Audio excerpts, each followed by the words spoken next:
Hello दोस्तों, नमस्ते, प्रणाम, जय श्री राम जी। रोवा लोगन के स्वागत बटे हमरा यूट्यूब चैनल में, फेसबुक पेज में।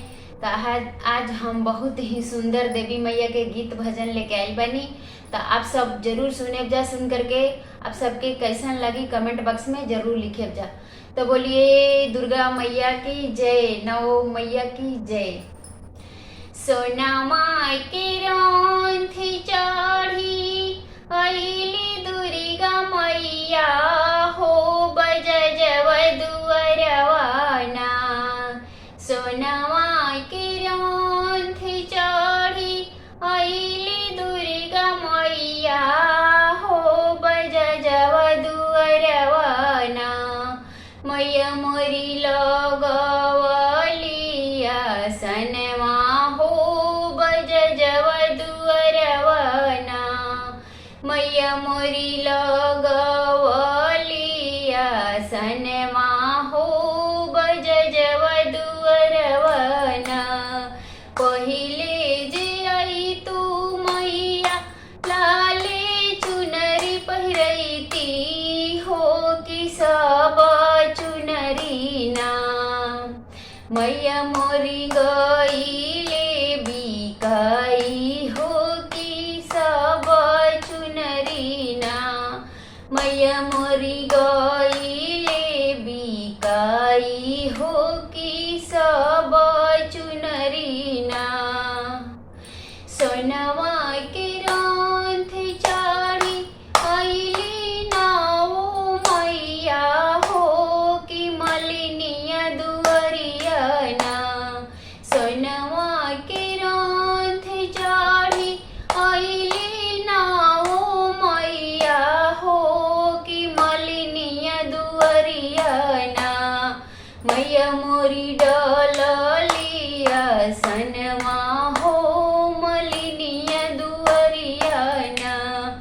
मैया मोरी डलली आसनवा हो, मलिनिया दुअरिया ना। पहिले जे आई तू मैया अढ़ौले हरे पहिनैती हो, कि सब अढ़ौल ना। पहिले जे आई तू मैया अढ़ौले हरे पहिनैती हो, कि सब अढ़ौल ना।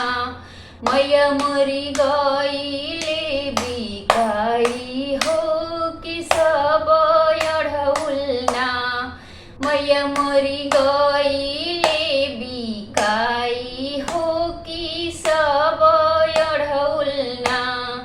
सोनवा के रौन थे चढ़ी अइली शेरवाली मैया हो, चूड़ी हरव दुअरवाना। सोनवा के रौन थे चढ़ी अइली शेरवाली मैया हो, चूड़ी हरव दुअरवाना। मैया मोरी लगवली आसनवा हो, चूड़ी हरव दुअरवाना। मैया मोरी लगवली आसनवा हो, चूड़ी हरव दुअरवाना। पहिले जे आई तू मैया लाले चूड़ी पहिनैती हो, कि सब चूड़ी ना। मैया मोरी गईले बिकाई हो, कि सब चूड़ी ना। मैया मोरी गईले बिकाई हो, कि सब चूड़ी ना। सोनमा के रौन थे चढ़ी अइली दुर्गा मैया हो, कि पटहेरव दुअरवाना। सोनवा के रौन थे चढ़ी अइली दुर्गा मैया हो, पटहेरव दुअरवाना। मैया मोरी डलली आसनवा हो, पटहेरव दुअरवाना। पहिले जे आई तू मैया लाले सिंदूर लगैती हो, कि सब सिंदूर ना। पहिले